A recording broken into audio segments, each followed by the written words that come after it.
এখন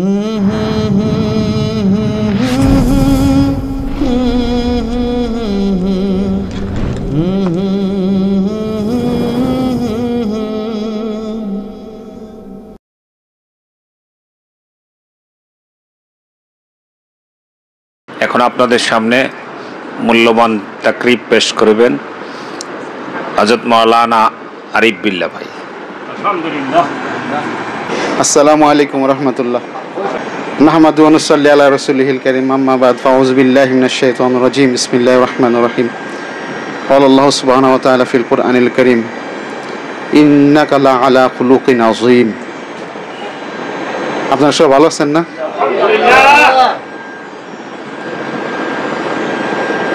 দাদা ভাইয়ের মুখে একটা কথা শুনছিলাম, আমি নাট্য মহাকাব্য সংরচনা ছিল মনে, ঠেকলো কখন তোমার কাকং কিঙ্কিনীতি, কল্পলান্টি গেল ফাঁকি হাজার গীতি। মানে আমি একজন নতুন ছোট মানুষ, অনেক বড় একটা মহাকাব্য রচনা করার ইচ্ছা ছিল, কিন্তু তোমার প্রেমের কঙ্কনের কিঙ্কিনী শব্দতে আমার এই ধ্যান ধারণা সব চলে যায়, তোমার প্রেমের মধ্যে আমি ডুবে গেলাম। এই প্রেমের উপরে তো আর কিছু নাই। আল্লাহ পাক যে দুনিয়া বানাইছে কিসের জন্য বানাইছে? প্রেম। কার সাথে প্রেম? বান্দার সাথে। আমি গোলাম হয়ে কি মালিকের সাথে প্রেম করতে পারি? আমার দেশে যদি করে কি ডাইরেক্ট কতল করবো না? রাজার মেয়ের সাথে কেন প্রেম করতে পারো? ভালো আছেন না? ভালো আছেন? করলে অবস্থা খারাপ। কিন্তু আমরা এমন একটা সুযোগ পাইছি যে বাদশার বাদশাহ, যিনি বাদশার বাদশাহ, তার উপরে কি ওর আছে? বাদশারে যে এই দুনিয়ার মধ্যে সবচেয়ে বড় যে বাদশাহ, তারে বানাইছে যে, এর সাথে আমরা গোলাম প্রেম করবো। সুবহানাল্লাহ। এখন আল্লাহ পাক আবার কোরআন শরীফের মধ্যে কইছে, মক্কার কাফেররা আল্লাহ রসুল রে কইতো, আমরা তো আল্লাহরে ভালোবাসি, আল্লাহর সাথে আমাকে সম্পর্ক, তোমার দরকার নেই, তুমি আমার সামনে বড়টা রয়েছে, নাউযুবিল্লাহ মিন যালিক, তোমার সাথে প্রেম করে কি? আল্লাহ কোরআন আয়াত নাযিল করে দিল, যদি আমাকেই তোমরা ভালোবাসা দাবি করো তাহলে আমার রসুলের অনুসরণ করো। মানে তারে ভালোবাসো, আমারে ভালোবাসে কুলাইতে পারবা? কুলাইতে পারবা না। আমার রসুলকে ভালোবাসো, আমার রসুল যদি তোমাদের ভালোবাসে তাইলে তোমার ভালোবাসাটা আমার পর্যন্ত পৌঁছবো। এখন আল্লাহ রাসূল সাল্লাল্লাহু আলাইহি সাল্লাম দুনিয়াতে আছেন, পর্দা নিছেন, হায়াতুন নবী, আমরা দরুদ পাঠাই, উনি শুনেন, আমাদের দরুদ ওনার কাছে পৌঁছানো হয়, সবই ঠিক আছে। কিন্তু উনার দুনিয়ায় ভাবে তো একটা পর্দা নিছে, দুনিয়া ভাবে তো একটা পর্দা নিছে, কিন্তু উনার এই মিশন চালু আছে না? এই ভালোবাসা চালু আছে না? যেই কারণে আল্লাহ দুনিয়া বানাইছে, এটা না থাকলে দুনিয়া থাকবো? এই ভালোবাসা বেসিক কিন্তু ঠিক আছে, কিন্তু অনেক শক্তিশালী মালিকের সাথে ভালোবাসা তো একটু ছাঁচে আইসা, যেমন কারেন্ট যেদিন উৎপন্ন হয় সেদিন থেকে যদি সরাসরি এই ফ্যানের লাইন দিত, এই বাতিতে লাইন দিত, জ্বলতো? ঠাস একদম ব্রাস্ট হয়ে যেত না? বড় ট্রান্সমিটার লাগাইছে, তার যে ছোটো লাগাইছে, তার যে ছোটো লাগাইছে, তার ছোটো লাগাইছে, তারপরে একটা সুইচ দিছে, এর মধ্যে আবার ক্যাপাসিটার আছে, এই ক্যাপাসিটার যদি বেশি দেন, বেশি পাওয়ার দেন, তাহলে ফ্যান শেষ। প্রথমে ঘুরবো জোরে, কদিন পরেই কয়েল শেষ। এটার মেজারমেন্ট অনুযায়ী দিতে হইব। এর লেগে আমার মেজারমেন্ট অনুযায়ী আল্লাহ একটা লোক সেট করে দিছে যে এরে ভালোবাসো, এরে ভালোবাসো, এরে ভালোবাসলে এ তোমার রসুল পর্যন্ত পৌঁছাইবো। আর রসুল যদি ভালোবাসো, আমি তো কোরআনে ওয়াদা করছি, তাইলে আমার ভালোবাসতে পারবা। আলহামদুলিল্লাহ। এই ভালোবাসার জীবনে দু একটা ভালোবাসা নিয়ে কথা আপনাদের বলবো। আমি তো এরকম ওয়াইজিন না, সুন্দর কথা বলতে পারি না। আর কামাল ভাই কথা বললো অনেক সুন্দর, তারপর ভাই কথা বলছে অনেক সুন্দর, তারপরে সাতুল পিসা হুজুরের ছেলে আসছিলেন বড় সাহেবজাদা, উনি কথা বলছেন, অনেক সুন্দর কথা বলছেন। সেই অনুপাতে, সেই তুলনায় আমি কিছুই না। আমি নাট্য মহাকাব্য সংরচনা ছিল মনে, ঠেকলো কখন তোমার কাকন কিনকিনীতি, কল্পনাটি গেল ফাঁকে হাজার গীতি। এই ভালোবাসার মধ্যে আল্লাহ পাক সমস্ত দিনটাকে আটকে রাখছে। দিন হইল ভালোবাসায়। দিন কি? ভালোবাসা। আব্বার মুখে আমরা শুনছি না, লা মহব্বত, যার কোনো মহব্বত নাই, লা দিন আলাহু, তার কোনো দিন নাই। যার জজবা নাই তার দিন নাই, যার জজবা আছে তার মহব্বত আছে, যার মহব্বত আছে তার দিন আছে। দিন মানে ইসলাম, ইন্না দিন ইনদাল্লাহিল ইসলাম। ইসলাম একমাত্র জীবন ব্যবস্থা, ইসলাম একমাত্র জীবন ব্যবস্থা। বাইরে কিছু কিছু কথা বলছে যে ফেরেশতাদের ঈমান ফিক্সড, নবীদের ঈমান বাড়ে আর মানুষের ঈমান বাড়ে কমে। আব্বার কাছে শুনছি না আমরা, এটা তো আব্বার কথা, কিন্তু আব্বা এটাই বলছেন সার সংক্ষেপ, কিন্তু কথাটা একটু ঘুরাই বলছেন। কি আব্বা বলছেন যে নবীদের ঈমান, এই ফেরেশতাদের ঈমান হলো ফিক্সড, মানুষের ঈমান হইলো বাড়ে কমে। নবীদের ঈমান কেবলই বাড়ে অথবা শুধুই বাড়ে। নবীদের ঈমান বাড়ে কথা কইলে একটু একটা অর্থ, নবীদের ঈমান শুধুই বাড়ে এটা একটা অর্থ। আব্বা যেটা যেভাবে বলছেন সেটা সেভাবে ঠিক রাখতে হইব, নাহলে অর্থের মধ্যে প্যাঁচ খেয়ে যাইব। লা ইলাহা ইল্লাল্লাহ, খেয়াল কি? আল্লাহ বাদে, আল্লাহ বাদে, আল্লাহ বাদে কোনো মাবুদ নাই, শুদ্ধ করে কইলে কাজ হইব? কেউই মাবুদ নাই কইতে হইব। এর মধ্যে কি আছে? বরকত, এর মধ্যে ভালোবাসা আছে। আমার পীরে যা কইছি তাই। দুনিয়া যাই, দুনিয়া আমার পাগল বলুক, দুনিয়া আমার যা মনসা তা বলুক, আমার পীরে কইছে কেহ মাবুদ নাই, বাস কোনো কথা নাই, কেহ মাবুদ নাই।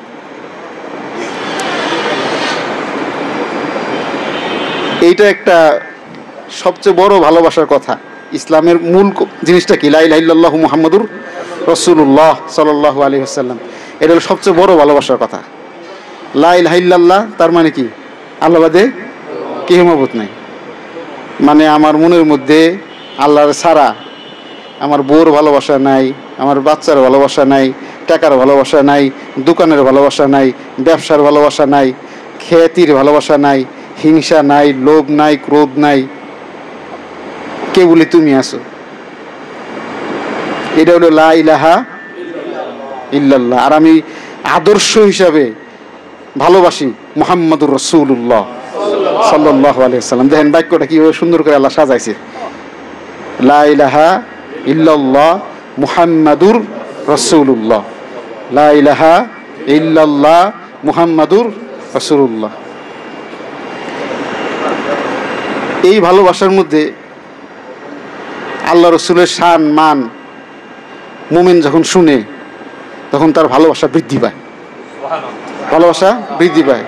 কারণ আপনি যারা ভালোবাসেন, মনে করেন আপনি আপনার বউরও ভালোবাসেন, পাশের বাড়ির লোক যে করলে ভাই আপনার বউটা যে এত ভালো, আপনার ভালো লাগবে না? আর যদি আপনি কয় যে ভাই আপনার বউটা খুব ভালো, আপনার রাগ উঠে গেল 45, মানে বউর লাগে ঝগড়া লেগেছেন, কিছুক্ষণ কিলে করে আইসেন, বাইরে এসে শুনতেছেন যে ভাই আপনার বউটা এত ভালো, রাগ উঠছে না, ওই ওরা একটা বসাই দিলেন, তার মানে বসে তো আপনার মিল মহব্বত নাই। আর যে কইব আল্লাহ রসুলের শান মর্যাদা বলবো, যখন আপনার ভালো লাগবো তখন বুঝতে হইব কি তার সাথে আপনার মহব্বত আছে। যখন মনে করেন যে না এত শান মর্যাদা, আর উনি তো নবী 40 বছর পর থেকে, 40 বছর আগে তুমি নবী না, নাউজুবিল্লাহ মিন যালিক। আর উনি জন্ম নেওয়ার সময় আল্লাহ রসুল সাল্লাল্লাহু আলাইহি ওয়াসাল্লাম, আগের কথা বাইরে কইলাম, আল্লাহ রসুল সাল্লাম যখন জন্ম নিছেন সমস্ত সিরাতের গ্রন্থে এটা আছে। আমি সিরাত ইবনে হিশাম দেখছি, নিজে চোখ দিয়ে চায়া পড়ছি। আল্লাহ রসুল সাল্লাল্লাহু আলাইহি ওয়াসাল্লাম জন্ম নেওয়ার পরে প্রথম কথা কি বলছেন?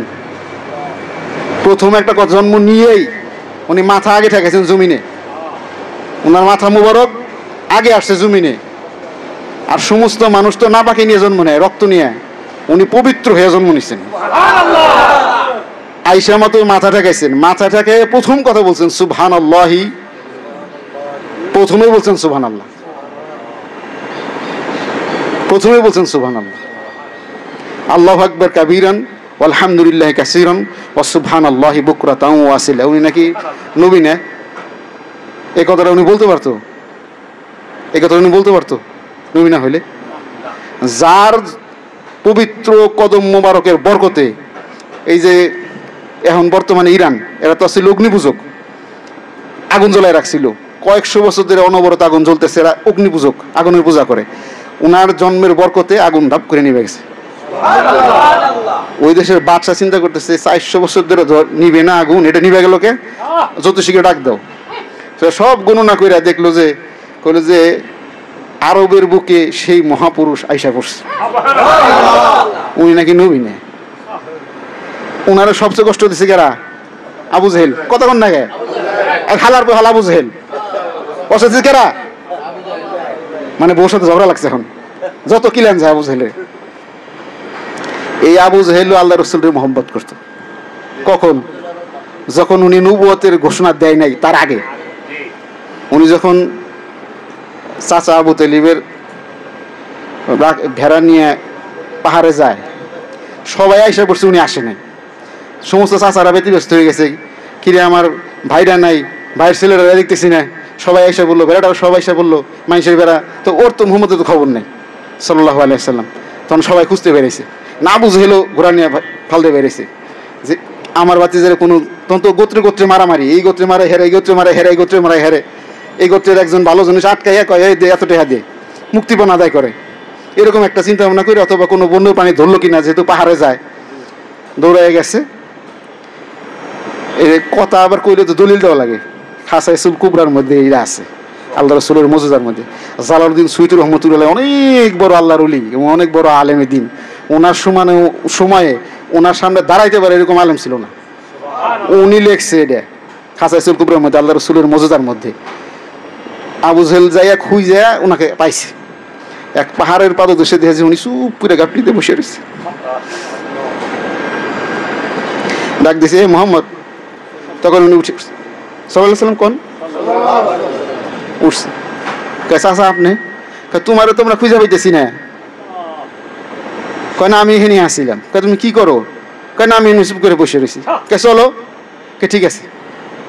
উনি ঘোড়ার উপর উঠছে, আল্লাহ রাসূল সাল্লাল্লাহু আলাইহি ওয়াসাল্লামের পিছে বসাইছে। বাচ্চা মানুষ, এই যে ঘোড়ারে মারে, ঘোড়ার আগায় না, ঘোড়ার আগায় না।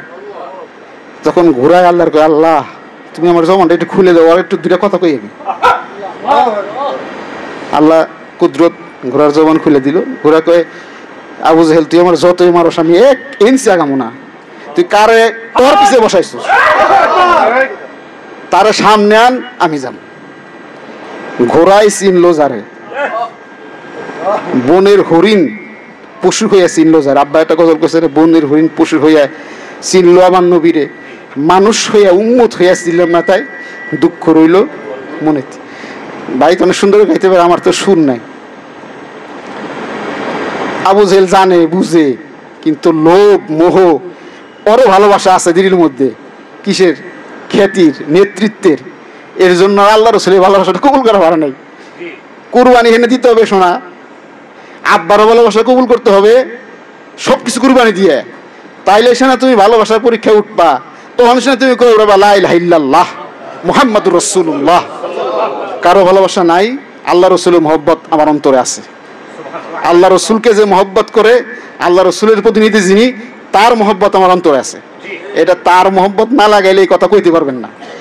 ওই যে আবু জেহেলের মতো আপনি জানবেন সবই, বুঝবেন সবই, কই পারবেন না, কইতে পারবেন না। আল্লাহ রাসূল সাল্লাল্লাহু আলাইহি ওয়াসাল্লাম 12 বছর বয়সে চাচার সাথে ব্যবসা করতে গেল। আপনারা সবাই জানেন, সিরিয়াতে গেছে। সিরিয়াতে যায় এক পাদ্রী কোরআন শরীফের এই তার গ্রন্থ তাওরাতের মধ্যে আগেই পড়ছে যে আল্লাহ রসুলের আবির্ভাবের সময়ের অবস্থা কি হবে, এরকম হবে। উনি পড়ছেন যে এখানে একটা গাছ আছে, এই গাছটা নবীদের ছাড়া জীবিত হয় না। তো উনি এই গাছের অপেক্ষায় আছে যে কবে জীবিত হবে। উনি সময় বুঝতেছে যে মনে হয় সময় আসতেছে। উনি খালি মক্কার দিকে তাকায় থাকে, কোন সময় কাফেলাটা আসবে। পরে একদিন কাফেলা আসতেছে, উনি মরুভূমিতে বসে আছে, দেখে যে একটা কাফেলা আসতেছে, মেঘখণ্ড কাফেলার ছায়া দিতে যাইতেছে।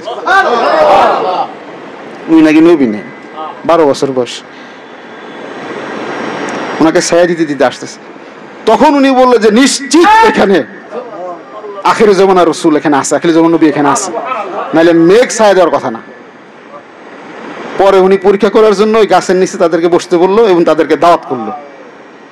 তারপর উনি পরের সময় যায় দেখে যে সত্যি যে গাছটা মরা ছিল সেই গাছটা সবুজ পাতা, আল্লাহ রসুলের ছোঁয়া লাগছে। সেই গাছ সাহাবী গাছ, সেই গাছ তো এখনো জীবিত আছে, দেখেন না, দেখেন না।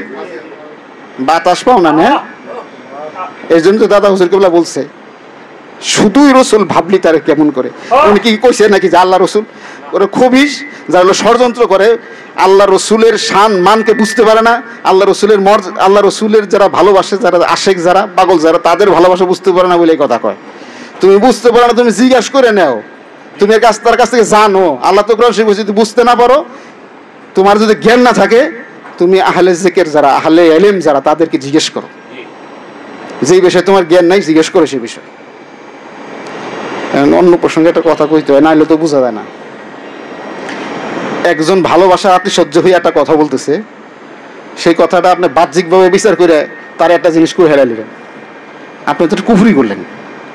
আমরা তার সম্পর্কে কেমনি কুফরি করলেন? কারণ যাচাই বাছাই না করে একটা কথা আপনি বিশ্বাস করছেন, মানে মিথ্যাবাদী। মিথ্যাবাদী মানে আপনি মুনাফিক।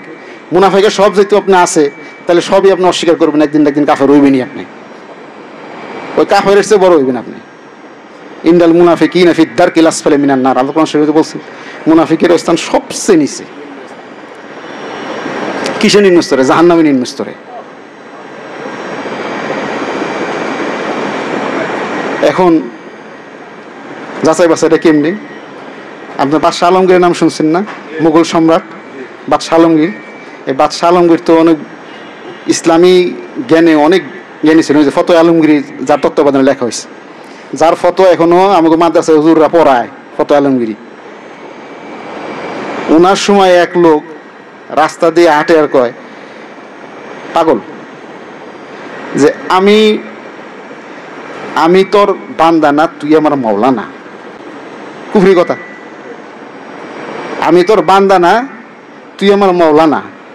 কিছুক্ষণ পর এটা কয়, হ্যাঁ মানুষ শুনতেছে, কি রে, এটা শিরকি কথা না? মানে আল্লাহকে অস্বীকার করতেছে, মানুষ বুঝতেছে এটা। এটা যে আবার আলমগীর কইছে যে তোমার দরবারের আশেপাশে পাগলে ঘুরে আর এই কথা কয়, হে তো বুদ্ধিমান, এর বাদশা হয়ে পারছে, ওই পাগলকে নিয়ে আসো। উনি পাগলের অবস্থা দেখে বুঝতে পারছে যে তার সাথে অন্য কিছু আছে। পাগলের ডাক দিয়ে বসাইছে যে হুজুর কি খবর, আপনার কথার মানে কি, আপনি কি কোন? কয় আমি কই, আমি তোমার বান্দা না, তুমি আমার মাওলা না। কয় এই কথা কারা কও তুমি? কয় কথা আমার নফসের কই। আমার নফসের, তুমি যে আমারে নানান ওয়াসওয়াসা দাও যে এটা কর, এটা কর, এটা কর, তোমার কথা আমি শুন না। তুমি কি আমি কি তোমার বান্দা নাকি? আমি হলো আল্লাহর বান্দা। আর তুমি তোমার মাওলা না, তোমার কথা শুনুন কি আমি? দেন কথাটা কোন দিক দিয়ে গেল? আর কথাটা কোন দিক দিয়ে গেল? এরাই এইরকম জ্ঞান জাগো, ওই যে রাস্তা দিয়ে ঘুরছে জাগো, রাস্তা দিয়ে এই কথা শুনছে, যারা শুনে কইছে যে এত কুফরি কথা কইতেছে, বাচ্চার কাছে নিয়েছে, এরকম জ্ঞানওয়ালা লোকেরাই আমার দাদা হুজুর কইছে হে নাকি না বুঝবিল্লাহ, ওই শ্রেণীর লোক। ওর জ্ঞান থাকলে এটা কইতো না। ওই পাদ্রি চিনতে পারছে, বিদুর্মী হইলেও সে চিনতে পারছে, বিদুর্মী হইলেও সে চিনতে পারছে। আল্লাহ রাসূল সাল্লাল্লাহু আলাইহি সাল্লামের যখন নবুয়ত প্রাপ্তির সময় কিছু আলামত ঘটনা প্রকাশ পাইল, উনি যখন আসমানি প্রথম শুরু হইতেছে, কিন্তু ভয় পাইলেন, জাম্মেরিউনি বললেন। তারপরে খাজা রাদিয়াল্লাহু আনহু ওনাকে সাহস দিলেন যে না, আপনি ভয় পায়েন না, আপনি তো আত্মীয়তার হক নষ্ট করেন না, আপনি তো এতিমের সম্পদকে নষ্ট করেন না, আপনি তো এতিমকে তার অধিকার দেন, মানুষকে তার অধিকার দেন, আত্মীয়তার খোঁজ খেয়াল করেন, আল্লাহ পাকের আইন আপনি মানেন, আল্লাহ পাক আপনাকে পথভ্রষ্ট করবেন না, আপনি চিন্তা করেন না, আপনি হকের উপরে আছেন। পরে উনি নিয়ে গেলেন ওনার চাচাতো ভাই ওরাকা ইবনে নফলের কাছে। হে আবার তাওরাত কিতাবের উপরে অনেক জ্ঞানী। উনি কি বললেন যে যদি আমি ওই সময় যুবক থাকতাম, যে সময় তোমার কওমের লোকেরা তোমাকে তাড়াই দিবে, তাহলে আমি তোমার পক্ষে অস্ত্র ধারণ করতাম। শুধুমাত্র এই কথা বলার কারণে আল্লাহ রাসূল সাল্লাল্লাহু আলাইহি ওয়াসাল্লাম যখন পরে ওনাকে স্বপ্ন দেখছেন, উনি বলছেন যে আমি ওরাকাকে জান্নাতের মধ্যে দেখছি। ঈমান কিন্তু আনতে পারে নাই, কিন্তু যেহেতু বলছে যে আমি যদি থাকতাম তাইলে আপনার পক্ষ হয়ে তরবারি ধরতাম, শুধুমাত্র এই কথার কারণে দেন এটা কিন্তু ভালোবাসা। যুদ্ধ কিন্তু করে নাই, তরবারি কিন্তু ধরে নাই, ওদের কিন্তু বাঁচেও নাই। বুঝছেন না? তারপরে আল্লাহ রাসূল সাল্লাল্লাহু আলাইহি ওয়াসাল্লাম যে আর রহিকুল মাখতুম সিরাতের একটা বড় গ্রন্থ, এটার মধ্যে আছে আল্লাহ রাসূল সাল্লাল্লাহু আলাইহি ওয়াসাল্লাম যখন সিরিয়া থেকে ফিরতেছেন তখন একটা জনপদের ওই পাত্রী কয়ে দিল যে উনি আখিরে জামানের নবী, ওনারা নিয়ে তাড়াতাড়ি চলে যাও, সিরিয়াবাসী যদি জানে তাহলে ওনাকে হত্যা করবে। তখন আবু তালেব চাচা সমস্ত ব্যবসাপত্র তাড়াতাড়ি গুটাইয়া মক্কার পথে রওনা দিয়েছে। রওনা দেওয়ার সময় পথিমধ্যে এক জায়গায় থামছে, এক জনপদে। ওই জায়গার মানুষ মাছ ধরে খায়, ওই জায়গার মানুষ জেলে সম্প্রদায়। তারা বলতেছে কি আল্লাহ রাসূল সাল্লাল্লাহু আলাইহি ওয়াসাল্লাম যে দেখি অনেক সুন্দর একটা জলাশয়, ওখানে উনি দাঁড়াইলেন, ছোট 12 বছর বয়স, ওখানে উনি দাঁড়াইলেন। দাঁড়ানোর পরে কয়েকজন ইহুদি আইছে, কি দেখো, ছোট মানুষ, এইটা অনেক সুন্দর, এই পানিটা অনেক সুন্দর। এইখানে ঈসা রুহুল্লাহ দাঁড়াইছিল, উনি দাঁড়াই আমাদের জন্য দোয়া করছিল। এত মাছ পাইছিলাম আমরা যে জীবনের মানে রেকর্ড, এত মাছ আর কেউ পায় নাই, পাইবও না। ওখানে দাঁড়ায় রয়েছে কে? যে না হলে হয় না নবী আদম, ঈসা রুহুল্লাহ তো হয় না, তখন যে না থাকলে ঈসা রুহুল্লাহ হয় না। হে দাঁড়ায় রয়েছে, হেরে কয় কথা। উনি আসমানের দিকে তাকাইলেন, রাসূল সাল্লাল্লাহু আলাইহি ওয়াসাল্লাম আপনারা এখন মাছ ধরেন না? এত মাছ কিছু কয়ও নাই। ঈসা আলাইহিস সালাম দোয়া করছেন তার কাছে, আল্লাহ আমার মাছ দেও। উনি তো কিছু করেন, খালি আসমানে তাকাইছে। যত মাছ আছে যে সুযোগ রে দেখে নেই, রহমতের নবী আসছে, দেখি না রহিকুল মাকতুম করে দেখি তো কিতাবের নাম কইলে আবার জরিমানা হয়ে যাব যে হুজুর খালি গালফল করে গেল। আল্লাহ কোন সময় বলছেন লাকাদ মান্নাল্লাহু আলাল মুমিনিনা ইয বাআসা ফীহিম উম্মি, আল্লাহ রাসূলকে পাঠাইলেন যে আয়াতটা, যে আল্লাহ মুমিনদেরকে অনেক অনুগ্রহ করছেন। কি করে? রাসূল পাঠাইয়া, মিন আনফুসিকুম, তোমাদের মধ্যে থেকে রাসূল পাঠায়। ওনার কয়েকটা কাজ, উনি কোরআনের আয়াত তেলাওয়াত করে শোনাইব, তারপরে কইছে ইউজাক্কিহিম, তোমাদেরকে পবিত্র করবেন। এখন আমরা কইতাছি কেন নাই, তা তুমি রিসালাতকে স্বীকার করো না। আল্লাহ রাসূলের দায়িত্ব আল্লাহ বলছেন, 4টা দায়িত্ব নিয়ে আমি আসছেন। কোরআন আয়াত পড়ে শোনাইব, তোমাকে পবিত্র করব, তোমাকে কিতাব শিখাইব, তোমাদেরকে হিকমতের জ্ঞান শিক্ষা দিবে। তা তুমি 2 নম্বরটা স্বীকার করো না। আল্লাহ রাসূলের রিসালাতের অর্ধেক স্বীকার করো আর অর্ধেক স্বীকার করো না। 4 অংশের 1 অংশ মানো আর 3 অংশ মানো, অথবা 3 অংশ মানো 1 অংশ মানো না। রিসালাত মানলা না, রিসালাত মানলেন, বুঝে শুনে কথা কইন হুজুর, বুঝে শুনে। আমার সাথে এক বড় আলেমের কথা হয়েছে, তো হে আবার কইছে যে এই যে আপনারা যে কলবের জিকির করেন, এই তো ফালান বাম পাশে হুজুর এইটা পাইছেন কোনে? কোন সময় সুপ্ত নাই কোন কি আপনি? আল্লাহ প্রথম পৃষ্ঠাই কইছে ফি কুলুবিহিম মারাদ, আছে নাকি? প্রথম পৃষ্ঠার মধ্যে কইছে, পয়লাই কইছে। কাফের আলোচনা করবার যে প্রথমে কইছে যে তার অন্তরের মধ্যে আছে ব্যাধি। আল্লাহ এই ব্যাধি অসুখ আরো বাড়ায় দেয়। কেন?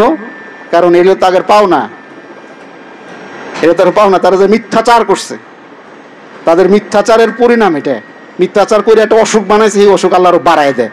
তাহলে এই যে আল্লাহ রসুলের 4টা দায়িত্বকে আপনি একটাকে মিথ্যাচার করলেন, ইউজাক্কিহিমকে স্বীকার করেন না, তা আপনার তো অসুখ হবেই। আপনি তো মুমিন হবেন না। আপনি তো অসুস্থ মানুষ, রুহানি অসুস্থ, রুহের জগতে আপনি অসুস্থ। আবার এই যে আমাকে ভাই আলোচনা করছে যে পীরের আব্বা কয়কেলি, আর স্বয়ং হাদিস শরীফে আল্লাহ রাসূল বলছেন যে আমি তোমাদের পিতৃতুল্য। ইন্নামা, আল্লাহ রাসূল বলছেন ইন্নামা আনা বিমানজিলাতি আবিকুম ওয়া আল্লিমুকুম, আমি তোমাদের কাছে পিতৃতুল্য, তোমাদেরকে আমি শিক্ষা দিই। এটা সুনানে এই মুসলিম শরীফে পাইবেন, তারপরে আবু দাউদ শরীফে পাইবেন পবিত্রতা অধ্যায়ে। পবিত্রতা অধ্যায়ে কিভাবে পবিত্রতা অর্জন করতে হবে সেই অধ্যায়ের মধ্যে হাদিসটা পাবেন। এবং মুহাদ্দিস কেন বলছেন এটা হাসান, মানে ভালো হাদিস সনদের দিক থেকে। এখন তো আবার অনেক সহি হাদিস বেড়েছে না, সেগুলো করলাম কথাটা, এটা ভালো হাদিস। আমরা হাদিস শুনলে বিশ্বাস করি, যখন বুঝি যে এটা আল্লাহ রসুল বলছেন তখনই বিশ্বাস করি। আমরা হাসান সহি দেখবার যাই না, কারণ যিনি বলছেন উনার মুখ দিয়ে কইছেন, উনি যদি এটা বলে থাকেন, এটা আবার হাসান আর সহি কি? হাসান আর সহি কি? আল্লাহ রসুল বলছেন সবই ভালো, আল্লাহ রসুল বলেন নাই সবই খারাপ। বেদাত শিখাও না, তুমি যে হাসান সহি বানাচ্ছ এটা বেদাত, তুমি যে আল্লাহ রসুল সাল্লাল্লাহু আলাইহি সাল্লামের হাদিস রেখাও দয়ীফ দুর্বল, তুই হলো বড় বেদাত, তুই হলো বড় বেদাত। যার প্রেমে মাওলা মশগুল, ইন্নাল্লাহা ওয়া মালাইকাতাহু ইউসাল্লুনা আলান নবী, আল্লাহ প্রেম করার জন্য যারা বানাইছে, যে আমি নিজে দরুদ পড়ি মানে রহমত বর্ষণ করি, আমার ফেরেশতারা ইস্তেগফার পড়ে, তোরা যারা মুমিন আছিস তারাও দরুদ পড়। আল্লাহ পাকের হুকুম, আমর পর দরুদ পড় আমার রাসূলের উপরে। মানে কি, আমার রাসূলের উপরে শান্তি রহমত বর্ষণ কামনা কর, মানে ভালোবাসার জন্য আল্লাহ বলছেন না। দেখবেন যে অনেক ইউটিউবের বক্তারা ওয়াজ করে, যে বড় বড় ওয়াজ নাকি আমি শুনছি যে কোরআন শরীফের মধ্যে আল্লাহ পাক কোনো নবীকে নাম ছাড়া ডাকেন নাই। সবচেয়ে বেশি ডাকছেন কোন নবীরে কোরআন শরীফের মধ্যে? কার নাম, কোন নবীর নাম সবচেয়ে বেশি? কোন দি পারেন? হযরত মূসা আলাইহিস সালাম। মূসা আলাইহিস সালাম নবী 80 বারের উপরে। যত নবী আছে সব নবীর আল্লাহ নাম ধরে ডাকছে, ইয়া মূসা, ইয়া হারুন, ইয়া দাউদ, ইয়া সুলাইমান, ইয়া আদম, সব, কোন নবীর বাদ দেয় নাই। ইয়া ঈসা, যত নবী আছে সব হে আদম, হে ঈসা, হে হারুন, সব নাম ধরে ডাকছে। ইউসুফ, ইয়াকুব, যত নবী আছে আলাইহিস সালাম, আল্লাহ তাদের উপর রহমত বর্ষণ করুক, এই সমস্ত নবীদেরকে আল্লাহ পাক নাম ধরে ডাকছেন।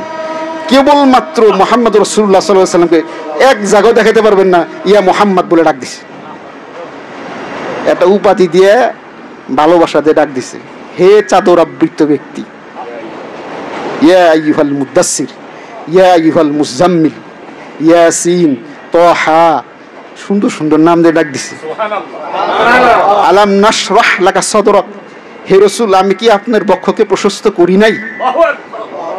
নাম ধরে কইতে পারতো, নাম ধরে কইতে পারতো না? আল্লাহ পাক হলো মহান, সর্বশক্তিমান তিনি। সোনামুখ আব্বা বলছেন এতটুকু ধারণা যখন আল্লাহর উপরে না থাকবে ধারণা সহি হয় নাই। কি ধারণা? একটা সোনামুখী শুয়ের মাথা দিয়ে সারা বিশ্ব সারা কায়নাত আল্লাহ নিতে পারে, আনতে পারে, এই শক্তি আল্লাহ আছে, পারে না? উনি ওনারা কইতেছে ইয়া আইয়ুহাল মুদাসসির, উনি বলতেছে হে রাসূল আমি কি আপনাকে অভাবী পাই নাই, আপনাকে কি আমি ধনী করি নাই, আমি আপনাকে ভুলি নাই। অদ্দুহা অল্লাইলিস সাজা, প্রভাতের শপথ, তার কি শপথ করা দরকার আছে? এই কথা কইলে তো সহি। তারপরে কিছু প্রভাতের শপথ, হে রাসূল আপনাকে আমি ভুলি নাই। মা ওয়াদ্দাআকা রাব্বুকা ওয়া মা ক্বালা, আপনার প্রতিপালক আপনাকে ছাইরা যায়, বাতাস পাও না, না শৈলে বাতাস পাও না। কার উম্মত আমরা? কার উম্মত? ওই নবীর উম্মত, ওই নবীর উম্মত। ভালোবাসায় যে যত উপরে, তার আমল লাখ লাখ মিটার ভালোবাসা তত উপরে। আপনি ভালোবাসার নিয়ত করে একটা জিনিস করে দেখেন, এটা একটা গতি আলাদা পান না? আপনার বউ যখন আপনার ফোন দেয় বাসায় তরকারি নেই, এটা নেই সেটা নেই, নিয়ে এসো, আপনার যদি ভালোবাসা কম থাকে মেজাজ গরম হয়ে যাবো না? পকেটে টাকা না থাকলে খেলে মেয়ে লোক পেশাল পারে, আপনাকে মেয়ে লোক ভালো, দূরের দেশে মেয়ে লোক এরকম খেলে পেশাল পারে। পেঁয়াজ এই না জানো 70 টাকা কেজি পেঁয়াজ, গত সপ্তাহে কিনলাম 1 কেজি, এখন তোমার পেঁয়াজ লাগে। আগে আমার দাদারা 1 মাসে কিন্তু আধা কেজি পেঁয়াজ, তো কয় ঝগড়া করে।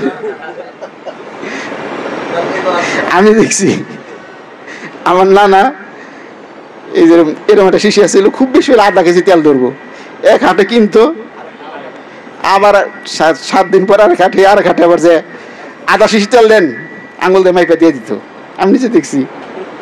আর এখন 5 কেজির ক্যান কিনেন, তারপরে মহিলার হয় না, তখন ওই বেটা বকবো না। আমার দাদাই কিন্তু আমার বাপে কিন্তু 1 শিশি তেলের আঙ্গুল অর্ধেক মাইপা করতে 3 আঙ্গুল নিয়ে, আর তুই দিকস 5 কেজি আনো, 5 কেজি আনো পর আর 2 কেজি আনো, মাছ যায় না, কি তেল আনো? এই লেগে তো অসুখ বানালি। ভালোবাসাটার জোর কি? আর যদি আপনার ঘর থেকে বেরোর সময় বউ আপনার আদর যত্ন করে একটু ভালোবাসা বাই করতো, বউ যদি কইতো বাসায় কিন্তু তেল নাই, আচ্ছা বুঝছি আর কি নাই, আপনি যদি ব্যস্ত থাকতেন, আমরা যেটা করি আর কি, আমি তো একটু ব্যস্ত রয়েছি, কি কি লাগবে তোমার টেস্ট করে দাও, সুন্দর মতো মেসেজ দিয়ে দেয়। যদি লেহে তেল 2 কেজি 5 কেজি নিয়ে যাই, বউর ভালোবাসাটা পাই আইসি, আবার বাসায় গেলে পামু, আরে এইগুলা সব জায়গায়, এইটা সব জায়গায়। আল্লাহকে যদি বেশি ভালোবাসেন, রসুলকে ভালোবাসবেন, রসুলকে ভালোবাসলে আমার মুর্শিদকে ভালোবাসেন, মুর্শিদকে ভালোবাসলে ওই যে দরবারে জান্নাত টেক্স দিছে আগামী 15 তারিখ মাসিক মাহফিল, আর কিচ্ছু কয় নাই। মাসিক মাহফিল আমার মুর্শিদের হাত শক্তিশালী করতে হবে। কিভাবে শক্তিশালী করতে হবে? আজীবনের ফান্ড, জীবনে একবার ঘোষণা দিছে আমার থাইক আর যাক। আপনি নিয়ত করবেন, আল্লাহ আবার গুছাই দিব। এই আমার দোস্তরে দেওয়ার জন্য নিয়ত করছে, গুছাইতে গুছাইতে গুছাইতে আপনি বুঝবেই না কোন দিকে গুছিয়ে গেছে। আমার মুর্শিদের দরবারে একটা মাদ্রাসা আছে, মাসে 14 লাখ টাকা খরচ, 4 লাখ টাকা কালেকশন হয়, 10 লাখ টাকা মুর্শিদের পকেট থেকে দেয়। তাহলে মাদ্রাসার জন্য কিছু নিয়ে যাই। ওই যে বই টেক্স দিছে 15 তারিখ মাহফিল, 2 কেজি আইনো তেল নিয়ে গেছেন 5 কেজি। এই ভালোবাসা যে সময় বারবো ঢেউ উঠবো, ওর দেশ আছে তোকে বই কিছু না করলে চোখে চোখে আপনার একটা খেলা চলে যাবো। আপনি মেহমান আসছে বাসায়, মেহমান আসছে বাসায়, বিদায় নিতেছেন, বউর কাছে কিছু কয়ে পারে না যে যাই ভালো থেকো, মানুষ হয়েছে। আপনি বউর চোখের দিকে চাইলেন, বউ আপনার দিকে চাইলো, কি কথা হইলো আপনি বুঝেন। আমাকে এটা হয় না, মনের মধ্যে অনেক আশা নিয়ে যায়, আব্বার খালি চোখে চোখ পড়লে হয় যে ও কি কইবার চাইতেছে আর আমি কি চাইতেছি। চোখ দিয়ে ইশারা করলেই কিছু কওয়া লাগবো না, কাফি। সব কিসে খেলা, সব কিসের খেলা কোন নাকে? ভালোবাসার খেলা। ভালোবাসার খেলাই হলো দিন। টপিক্স আর নাই তো, ইয়াং মানুষ ভালোবাসা নিয়ে পড়ছি আর কি। ভালোবাসা যদি ভালোবাসতে পারো, দাদা ভাইয়ের মুখে শুনছি, এই ভালোবাসাটাই না তোমাকে মহা ভালোবাসার কাছে নিয়ে যাবে। শুনছেন না? দাদা ভাই বলে গেছে ভালোবাসা হইলো 14 আনা, জিকির হইলো 2 আনা। কিন্তু 14 আনাকে পারফেক্ট করতে গেলে 2 আনা আগে তোমাকে মস্ত করতে হবে, তাহলে 14 আনা পারফেক্ট হবে। শুনছেন না কথা? আপনারা তো অনেক মুরব্বী মানুষ আছেন, শুনছেন না দাদার মুখে কথা? খালি শুনছি, এক কান দিয়ে ঢুকাইছি, অন্তরের মধ্যে গাঁতি নেই, আরেক কান দিয়ে বাই করে দিছি। তাইলে তোর ভালোবাসা হইল না, তাইলে তোর ভালোবাসা হইল না। ভালোবাসাটা কি পরিমাণ! আল্লাহ রসুল সাল্লাল্লাহু আলাইহি সাল্লাম যখন ইন্তেকাল হবেন, পর্দা নিবেন, আল্লাহ রসুল সাল্লাল্লাহু আলাইহি সাল্লামের ইন্তেকালের মুহূর্তে মা আয়েশা, বিবি ফাতেমা, আল্লাহ রসুলের মেয়ে, ওনার 2 জন ঘরের মধ্যে, বাইরে থেকে একজন ফেরেশতা সালাম দিচ্ছে, আসসালামু আলাইকুম ইয়া রাসূলুল্লাহ। তখন আল্লাহ রসুল সাল্লাল্লাহু আলাইহি সাল্লাম বললেন যে মা দেখো তো কে সালাম দেয়। যে বাবা একজন অনুমতি প্রার্থনা করতেছে, তোমরা একটু আড়ালে যাও। বাইরে থেকে বললেন যে ইয়া রাসূলুল্লাহ আমি একা না, আমার সাথে আরেকজন আছে, আসতে বলো। ওনারা আসলেন, উনি এসে বললেন যে রাসূলুল্লাহ আমি তো আপনার কাছে কখনো আগে আসি নাই, আমি যার কাছে যাই জীবনের শেষেই যাই, আমি মালাকুল মউত। তবে আল্লাহ পাক বইলা দিছে আপনার কাছে অনুমতি নিয়ে ঢুকতে, আপনি যদি থাকতে চান কিয়ামত পর্যন্ত আমাকে ফিরে যাইতে বলছে। আল্লাহ রাসূল সাল্লাল্লাহু আলাইহি ওয়াসাল্লাম জিবরাইলের দিকে তাকালেন, জিবরাইল আল্লাহ পাক কি বলছেন? আল্লাহ পাক কি বলছেন? আল্লাহ পাক আপনার প্রতীক্ষায় আছেন, ভালোবাসার। উনি কি বললেন? ইলা রফিকিল আলা, আমি পরম বন্ধুর নিকট চললাম। তাইলে সবচেয়ে সহজভাবে আল্লাহ রসুল সাল্লাল্লাহু আলাইহি সাল্লামের জীবনটা, জানটা যখন বের করবেন, তখন উনি জিবরাইল আলাইহিস সালামের সামনে নিয়ে বললেন যে আজরাইল তুমি যে মানুষের আমার উম্মতের জান নিবে, কিরম করে নিবে, মানে একটু রুবিমা দেহ আমারে। উনি রুবিমা দেওয়ার জন্য ওনার বুকে হাত রাখছে। আল্লাহ বললেন যে হাত সরাও, মনে হচ্ছে উহুদ পাহাড় আমার বুকের মধ্যে রাখছো। তুমি আল্লাহর কাছ থেকে ওয়াদা নিলেন যে আমার উম্মতের কি হবে। জিবরাইল বললেন যে আল্লাহ পাক ওয়াদা করছে আপনার উম্মত যারা খাঁটি হবে, যারা আপনারা সঠিকভাবে ভালোবাসবে, এমন সহজভাবে তাদের জীবন বের করা হবে যে না শিশু ঘুমায় গেছে, মার দুধ খাইতে খাইতে বুটা থেকে মুখটা ছুটে গেছে, টেরিফাই নেই। তাহলে আমি সন্তুষ্ট হয়ে গেলাম। তারপরে দেখেন মৃত্যুর সময়ে যে যারা ভুলো না, হে তো সবচেয়ে বড় বান্ধব। ওই মরার আগে কয়ে গেছে আমার কথা, আমার উম্মতের হবে কি, আমাদের উম্মতের হবে কি। আল্লাহ রসুল সাল্লাল্লাহু আলাইহি ওয়াসাল্লাম উপরে যখন সূরা দুহা নাজিল হয়, সূরা দুহা নাজিল হয়, সূরা দুহার মধ্যে একটা আয়াত আছে যে আল্লাহ পাক আপনাকে ওই পর্যন্ত দিতে থাকবেন যে পর্যন্ত আপনি সন্তুষ্ট না হন। আয়াতটা জানেন না আপনারা? একটা আয়াত আছে সূরা দুহার মধ্যে, অচিরেই আল্লাহ পাক আপনাকে এত দিবেন যে আপনি সন্তুষ্ট হয়ে যাবেন। এই আয়াত নাজিল হওয়ার পরে আল্লাহ রাসূল সাল্লাল্লাহু আলাইহি ওয়াসাল্লাম ব্যাপক খুশি হয়ে গেলেন এবং জিবরাইল আলাইহিস সালাম বলে, জিবরাইল তুমি সাক্ষী থাকো, আল্লাহ পাক তোমার খুশি করব। আমার একটা আদনা উম্মত যদি যেই পর্যন্ত হাসর ময়দানে থাকবো, জান্নাতে না যাইবো, ওই পর্যন্ত আমি খুশি হমু না, খুশি হমু না, খুশি হমু না। ওয়ালা সাউফা ইউতিকা রাব্বুকা ফাতারদা, অচিরেই আল্লাহ পাক আপনাকে এত এত দিবেন যে আপনি সন্তুষ্ট হয়ে যাবেন। আর আল্লাহ রাসূল কি কইলো কথাটা ঘুরাইয়া, যে ওই পর্যন্ত আমি সন্তুষ্ট হমু না যে পর্যন্ত আমার একটা উম্মত, আদনা উম্মত হাসর ময়দানে থাকবে। কিরম একজন মায়ের নবী পাইছি, কিরম একজন দয়াল নবী পাইছি। এরকম দয়াল নবী থুয়া আমরা ছুটি অমুক স্টার, অমুক স্টার, অমুক স্টার, অমুক স্টার, অমুক প্লেয়ার এক পিছিয়ে। এই যুবক সম্প্রদায় শিখবো কি? তোমার যে ভালোবাসছে তারও তুমি ভালোবাসো, তোমার জন্য যে এখনো অনবরত কান্না করতেছে তার জন্য তুমি চোখের পানি ফালাও, আল্লাহ রসুলের মহব্বতে তুমি চোখের পানি ফালাও। রাসূল আকরাম সাল্লাল্লাহু আলাইহি ওয়াসাল্লাম কিয়ামতের ময়দানে সবার আগে উঠবেন, ওনাকে উঠানো হবে। জিবরাইল আলাইহিস সালাম এসে ডাক দিবে, আসসালাতু ওয়াসসালামু আলাইকা ইয়া রাসূলুল্লাহ, আপনি উঠেন, কিয়ামত হয়ে গেছে। উনি তাড়াতাড়ি ধর্ম করে উঠবেন, হে জিবরাইল আমার উম্মতের খবর কি? পয়লা কথা কি, আমার উম্মতের খবর কি? বিচারের ময়দান কায়েম হবে, আল্লাহ পাক কহার রূপ ধারণ করবেন। উনি কঠিন, আপনি শুনছেন নাই বয়ান, কঠিন রূপ ধারণ করবেন যে আমি মানুষ বানাইছিলাম কি করার জন্য, আর তোরা কইরা এলি কি? তোরা তো সব শয়তানটা জিতে দিয়েছ, শয়তানের সামনে আমার লজ্জিত করলি। আল্লাহ পাক গোসা হয়ে কঠিন রূপ ধারণ করবেন। এই সময় সমস্ত নবীরা ইয়ানাফসি ইয়ানাফসি শুরু করবে যে হায় হায় এই অবস্থা আমাকেও হবে কি? একমাত্র রাসূল আকরাম সাল্লাল্লাহু আলাইহি ওয়াসাল্লাম বলবেন, রব্বি হাবলি উম্মতি, হে আল্লাহ আমার উম্মতের হবে কি?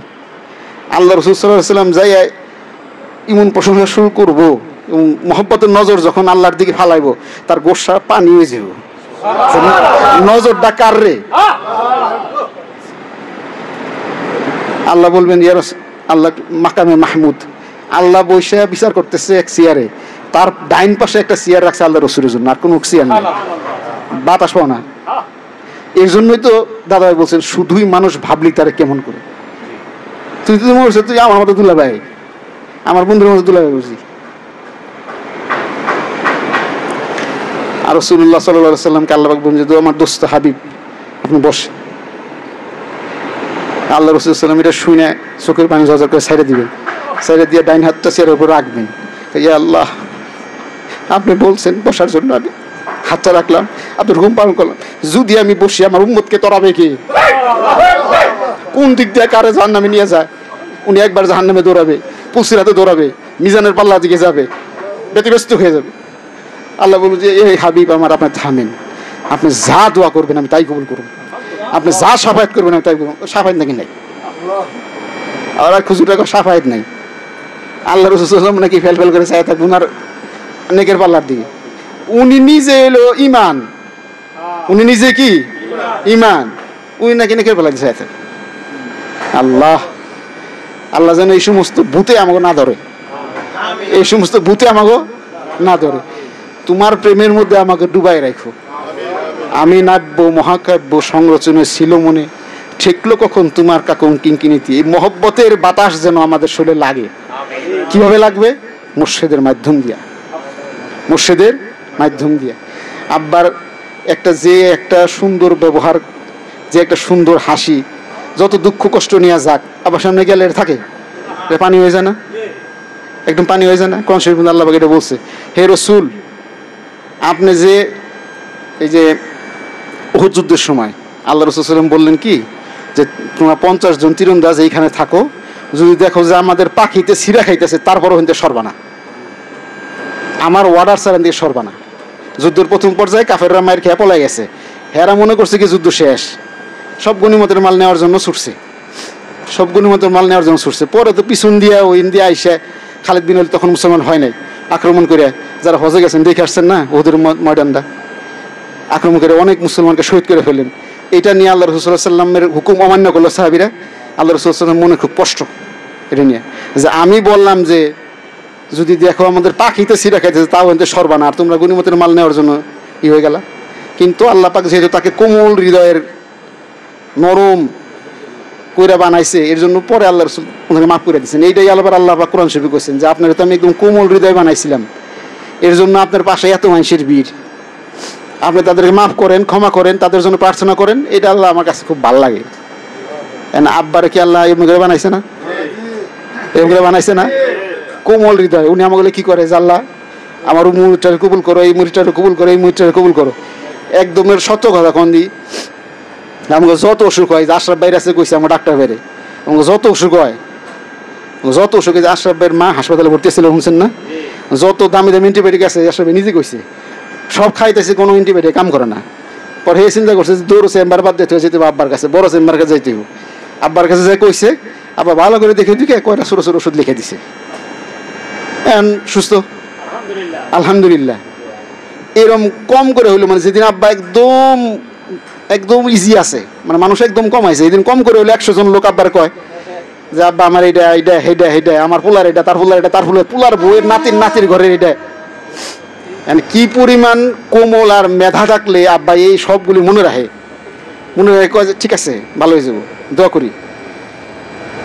অবশ্যই মনে করেন 100 মানুষ কয়ে গেছে, অবশ্যই সে শোয়ার আগে এই 100 মানুষের কথা মনে করে, আমার মুখটা উমুক যা কয়ে গেছে, উমুক জায়গায়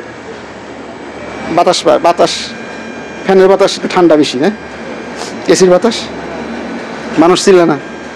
সবার কথা কইয়া দোয়া কইরা তাদের ভালো কইরা তারপরে সে ঘুমায়। নরম কি পরিমাণ, কোমল কি পরিমাণ, এরকম একটা দয়ের মসজিদ পাইছো, তাও তো শুকরিয়া আদায় করলাম না। আমি তো মাঝে মাঝে মনে করি যে আল্লাহ যদিও জন্ম নাই, আর একটাই জন্ম, যতবার জন্ম দিত অথবা যত আবাদ জিন্দিগি যদি আমার নিয়ত মনে যদি আল্লাহ কবরে নিয়ে যায়, আল্লাহ যদি মাফ করে, তাহলে আল্লাহ এরকম যে আল্লাহ আমার শুধু সুবহানাল্লাহ কর তৌফিক দাও।